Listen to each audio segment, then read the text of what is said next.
Question जो दिया गया ना काफी इंपोर्टेंट क्वेश्चन है।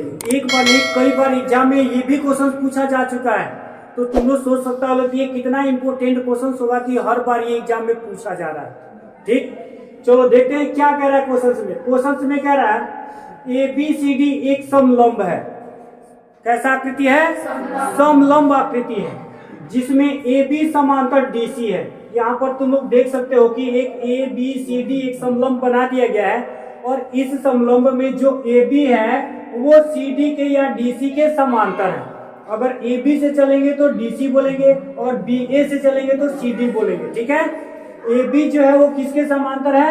DC के समांतर है। ये क्वेश्चन में बात दे दिया गया। असमांतर भुजाओं AD और BC पर जो AD है और जो BC है, इस असमांतर भुजा पर क्रमशः बिंदु E है और एगो F है।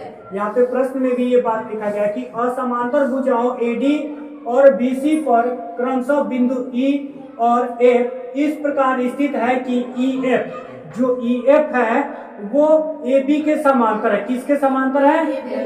देखो क्या क्या दिया है। पहले दिया है कि एक समलंब चतुर्भुज है, और जो AB है वो DC के समांतर है। जो AB है वो किसके समांतर है? DC के समांतर है। और उसके बाद से जो ये रेखा एक खींचा गया EF वो किसके समांतर है? AB के समांतर है। अब ध्यान देना है यहाँ पर एक बात, जब AB DC के समांतर है यानी ये इससे समांतर है, और जो EF है वो AB के समांतर है, तो जो EF होगा वो DC के भी तो समांतर होगा, क्योंकि AB इसके समांतर, ये और ये समांतर होगा, और ये समांतर, तो ये इसके भी तो समांतर होगा, क्योंकि ये इसके समांतर पहले से ही, और यहाँ पर ये आकर के इसके समांतर होगा। फिर अब ये और ये समांतर होगा ही, ना का सवाल नहीं।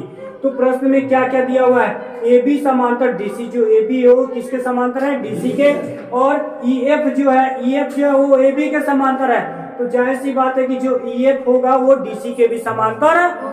अब देखो यहाँ पर एक AC को मिलाया गया है, एक टूटी रेखा से AC को मिलाया गया है, और जो ये जो मिलाया गया है वो EF को G पर प्रतिच्छेद कर रहा है।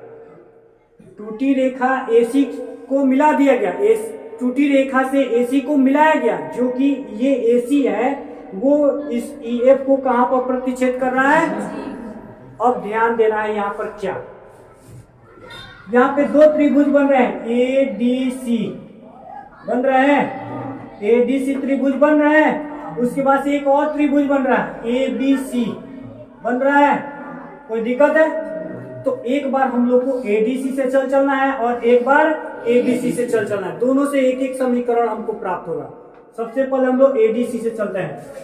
त्रिभुज ADC में हम लोग चलेंगे, तो त्रिभुज ADC में जो है EG जो है ना वो DC के समांतर है।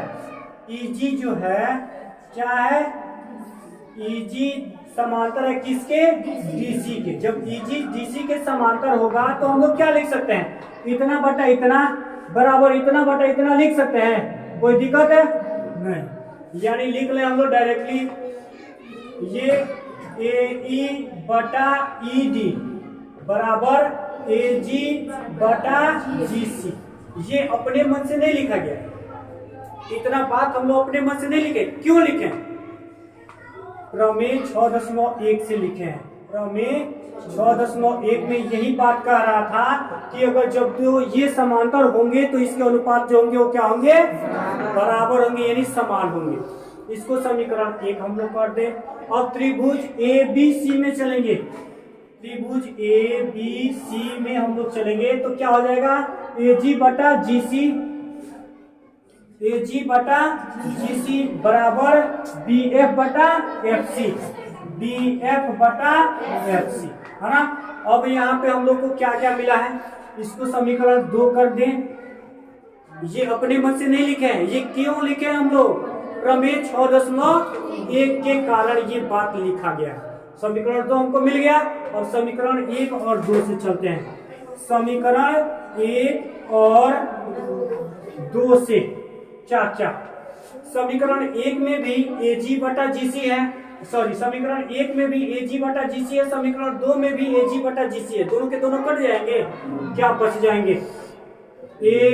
ई बटा ई डी बराबर बी एफ बटा एफ सी। ये बचा, आ रहा है समझ में।